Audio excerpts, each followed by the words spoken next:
Қайырлы күн, құрметті менің көрермендерім, менің YouTube арнама қош келдіңіздер. Бүгін өздеріңізге шашлик, яғни кабапты мангалда емес, шай ішетін шәугімде бірге әзірлейік. Өте дәмді, тойымды кабапты бірге жасайық. Менің YouTube арнамда түрлі тағамдар бар. Сол тағамдарды жіберіп алмас үшін подписаться батырмасын басып тіркеліп алыңыздар. Ендеше тағамымызға кірісейік. Алдымен етімізді осылай 4-1 етіп турап аламыз. Қалауларыңызша сиыр етін, қой етін алсаңыздар болады. Менде мұнда сиыр еті, және де іш май, құйрық май, қалаған майларыңызды турап салсаңыздар да болады.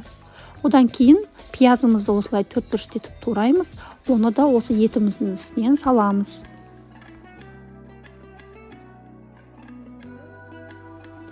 Енді оның үстінен аздап зира қосамыз, және қара бұрышымызды қосамыз, лавро жапырақтарын қосамыз, және тұз қосамыз. Барлығын жақсылап араластырамыз.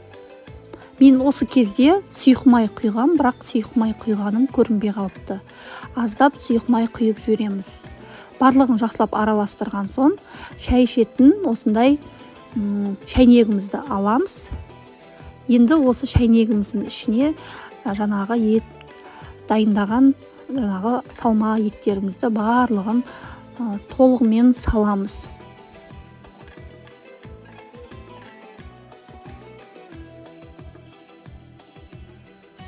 Барлығын толық салып болған соң аздап су құямыз.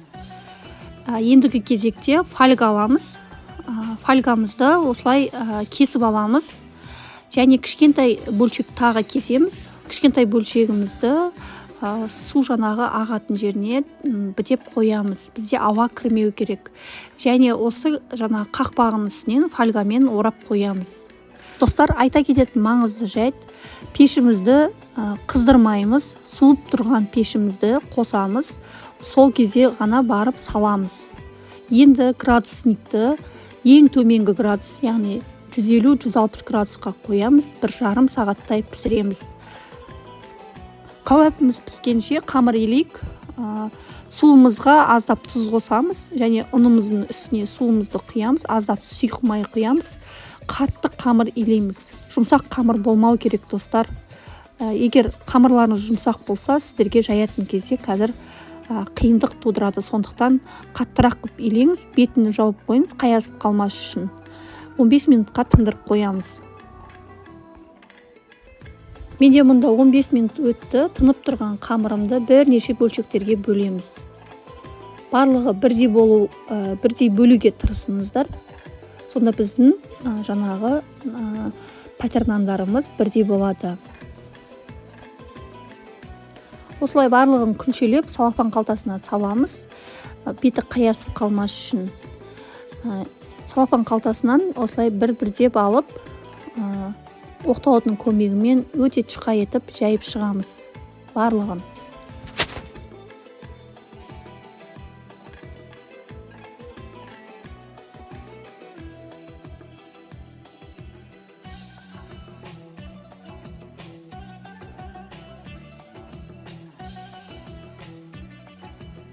Отымызды жағып, тапамызды қоямыз. Тапамыз қызып тұру керек. Ешқандай май жақпаймыз. Осы қызып тұрған тапаға осылай жаңағы нандарымызды, жұқпа нандарымызды осылай қойып шығамыз. Қатты отта тұру керек. Осы 1-2 минуттан соң осылай өзі көтеріліп, аздап қызарады. Сол кезде аст үстіне аударамыз. Мұнда менде күлше нандарым пісіргенім бар.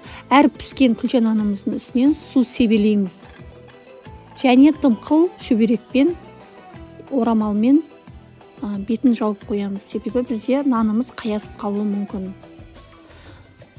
Менде 1,5 уақыт өтті. Күлше нандарым пісті, яғни жұқпа нандарымыз пісті. Барлығын осылай тәрелкеге айналдыра қойып шықтым.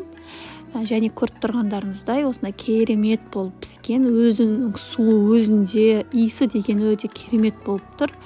Дәл осы видеодағындай етіп ортаға салып етімізді қойсаңыздар болады.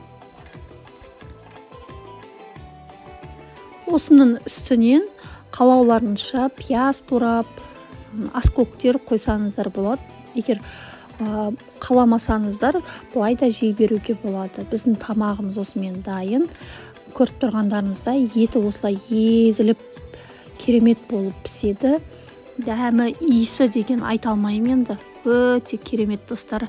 Жасап көруге сіздерге кеңес етемін. Қазір мен сіздерге қалай жаңағы жеу керек екенін көрсетіп жатырмын. Осындай жұқпа нандарымызды алып, осы жаңағы піскен еттерімізді, яғни кабаптарымызды осы нанымыздың үстінен қоямыз. Өте енді керемет достар. Осылай енді осы нанымызға орап жей берсеңіздер болады.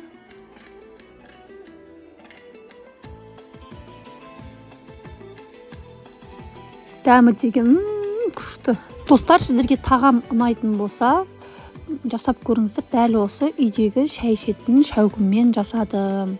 Арнама тіркелуді ұмытпаңыздар. Сіздермен болған Меруерт Оңғарбай.